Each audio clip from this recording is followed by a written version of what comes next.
So speaking of WWE, speaking of AEW, we're gonna hop back over to WWE just in a little bit because according to SE Scoops, WWE's average attendance, and this is actually pre CM Punk, WWE's average attendance is the highest it's been since the Attitude Era. Why do y'all think that that is? Why is WWE's attendance so high compared to where it was a couple years ago? You got Hmm. people you can look at. That's all it is. It's like, dude, it's somebody for everybody over there, and I keep saying that. It's the reason why the Warner Discovery deal is on the table. Second is Disney, which is crazy. Like, yo, second is Disney on the the deal list. Uh, third, I think is like Amazon or something like that. So it's you got people you can look at. There's somebody for everybody. Um, far as the age demographic as well, something for everybody.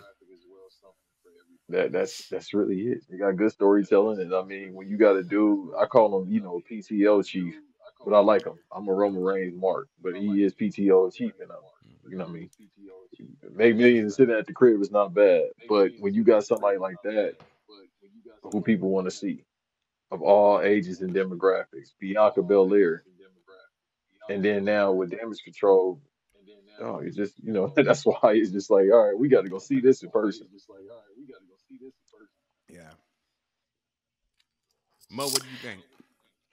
Um, I agree with that. I feel like for me as a viewer when I watch AEW, there's only certain segments that I care about. Whereas with WWE, although there are some flat segments there, there's still like a mystery that I kind of want to chase. That makes me want to tune into what they got going on. And I do agree with Banks's point about how there is a lot to, reflect and see like, who you can relate to and stuff like that. But I feel like they just got more over there in WWE where it's just like, all right, I need to chase the story to see what they're going to unravel here because, they got a seed here, they got a seed here, they got a seed here. I need to know what they're going to eventually do. And it's more, it's building. So for me personally, I it could be just a natural business dip with AEW where people just flocking over there to see what's going on and what's hot. But I really think that who they've been signing has a lot to do with it and the mystery of like it's up in the air on who's going where. So I want to say that. I mean, not for nothing. They've been teasing Punk for a minute.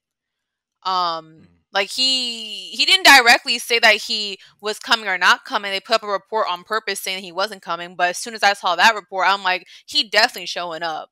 And they've been teasing him. And the fact they just been teasing him subtly, and he has this insane fan base that he has, I just feel like irregardless, it was going to help out the ratings and they knew what they was doing.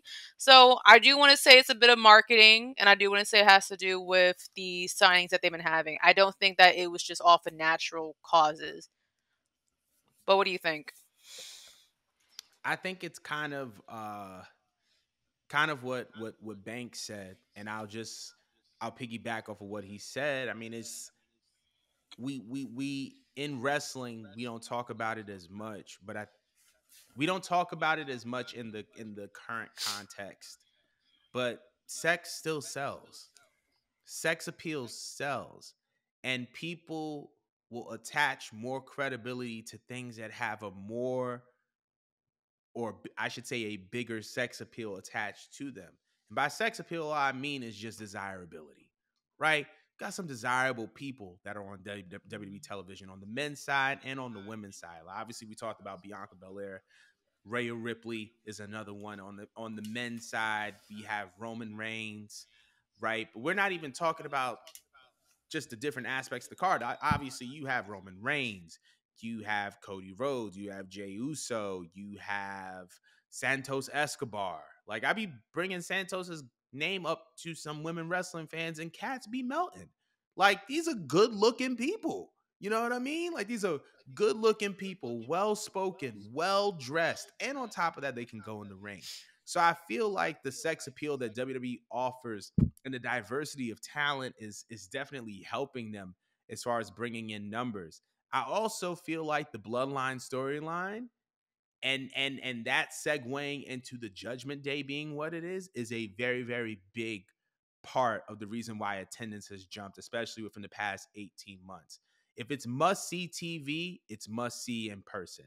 And I feel like anytime we've seen a bloodline storyline segment with a major turning point, it's served as a moment or as a marker. And the only time that experience can be heightened in value beyond TV is if you were to see it in person. I think that when you create great storylines in wrestling, people are more inclined to see it in person. I'm more inclined to go to Madison Square Garden to see what happens because I already know there's going to be a match that happens. What's going to happen after it? What's going to happen before it? I want to be there for it. So when you create stories that are riveting, that have very, very clear markers and important moments, people are going to want to be there for it. In addition to the fact that there's just a sex appeal attached to it. Yeah. That's Also, like just like too, my reasoning. we're in a time where, for the first time ever, it is an off season for certain workers.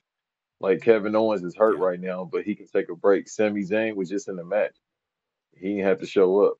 Now it's at a point where we got so many stars that, a lot of people don't need to show up all the time.